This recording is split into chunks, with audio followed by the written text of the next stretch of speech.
Software locks and hardware flops. Big corporations and the lengths they go to render their products useless. By Jordan Linton.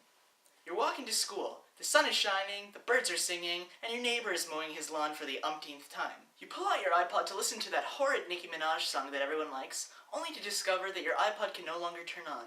It's cool, I'm an expert, you think to yourself as you figure you can fix this. You try to pull out the battery, which usually works on most electronics, only to remember that iPods have their batteries locked inside the casing. You start to panic. You begin displaying withdrawal symptoms of pop music, and suddenly, your day is ruined. But maybe this isn't you. Maybe you're working late into the early morning on a biology lab that you should have been working on the weekend instead of partying it up at your friend's cottage. Your lab report looks radiantly beautiful. If it were legal, you'd marry it. Suddenly, a black screen shows up, followed by a blue screen with ugly white font. Ladies and gentlemen, I present to you the blue screen of death. If you're running a Windows computer, you know exactly what I'm talking about, as you've probably encountered this once or twice.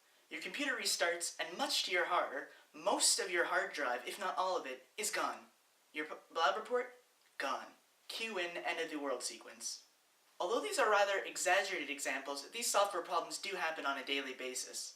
What most people don't know is that these software problems are actually done on purpose. Shocking, isn't it? What many people don't know is that companies have found ways to render their products either useless or limit their functionality so they can create more demand for the products. This has been done for almost 100 years. Take the iPhone, for example. To most people, the iPhone is everyone's dream phone. You can play Angry Birds, let autocorrect send inappropriate messages to your friends, surf the webs to your heart's content, just about anything. No one would ever even think to use the iPhone as a replacement for a computer. I mean, the phone is dependent on a computer for it to run. This is by no way an accident. The iPhone is essentially a laptop, only it's smaller and more prettier. The software put on it, however, limits its functionalities. As with any electronics that run on an operating system, there are a series of folders that house the device's information.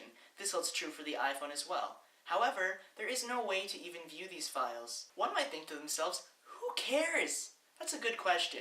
Even though file browsing isn't necessarily the most fun thing to do, it's essential for many things, such as downloading files off the internet, installing apps that aren't on the App Store, and adjusting settings on your phone to make your phone run a lot more smoothly and more efficient. Developers, if they had easy access to the iPhone's files and folders, could be able to make your experience with your phone a lot better, such as improving your phone so that, for instance, your camera could become a motion detector, you could use your iPhone as a USB stick, or you could play audio formats and video formats such as .mkvs and .avis, which aren't supported by Apple.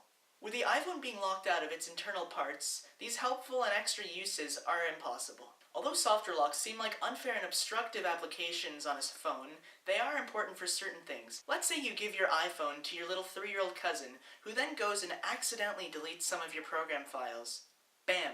Your $700 dream phone could be a giant desk brick. It would be completely rendered useless as some of those files were essential in order for the phone to run. This is an actual problem and is a fair reason to impose a software lock. But should such a lock be impossible to pick? Is the limiting of a hardware's functionality in the hopes of a higher profit ethical? This business model has been implemented by many large companies over the past century.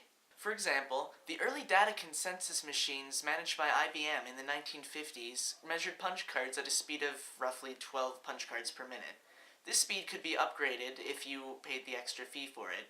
The upgrades were quite expensive, and all that was needed was a belt or a wheel to be changed, and then the machine could be run faster. The machine was capable of operating at higher speeds, but it was artificially limited to operate at a slower speed, and having the consumer pay extra to have it run at its optimal speed. This is an example of specific hardware installed on a machine to limit its performance. Another example is Lexmark with its printer cartridge rebate program. When the cartridges ran out of ink, many consumers found it easier and a lot more cost-efficient to just refill the cartridges themselves. To counter this, Lexmark devised a prebate program, which gave the consumer a lower price for the cartridge if they agreed to not refill the cartridge and to send the cartridge back to them. This was later tried in court and cancelled due to the fact that it was a restraint on trade. What is astonishing is the fact that people went along with this implementations of obsoleteness, regardless of how dishonest and unethical these ploys really were. This is similar to today's software locks, but instead of having a physical piece of hardware that limits your product's performance, we now have software that does it for you. What the main question comes down to is whether or not implementing mandatory software locks is considered ethical. Yes, Software locks are good at providing foolproof security over your device, but even still, developers and hackers should have access to their device's mainframe. It's their device, they bought it, they should do whatever they want with it, right? According to big corporations like Microsoft and Apple, this is not the case. By implementing software locks, companies can effectively control their consumers. This form of control effectively locks, no pun intended, the consumer into buying more products from the manufacturer as they feel the need to increase their productivity. Is it morally right to trick consumers into shelling out large sums of their monies based on the illusion cast upon them that they need one product to achieve one thing and another product to achieve another? The answer is no. It is not right to impose software locks on products that limit the product's usefulness. Companies are the only parties that benefit from this as they obtain a larger revenue. Do companies not have enough money as it is? Do they not realize that more and more technological innovations will stem from developers and hackers having access to the device's mainframes? Anyone can agree that innovation is a lot more rewarding than profit. So why do they do this? Is a human race to be defined as greedy rather than innovative? All our lives we are taught that thinking out of the box is the key to our success. Why should the greed of a few corporations stop many people from making these innovations and benefiting from them? Think about it.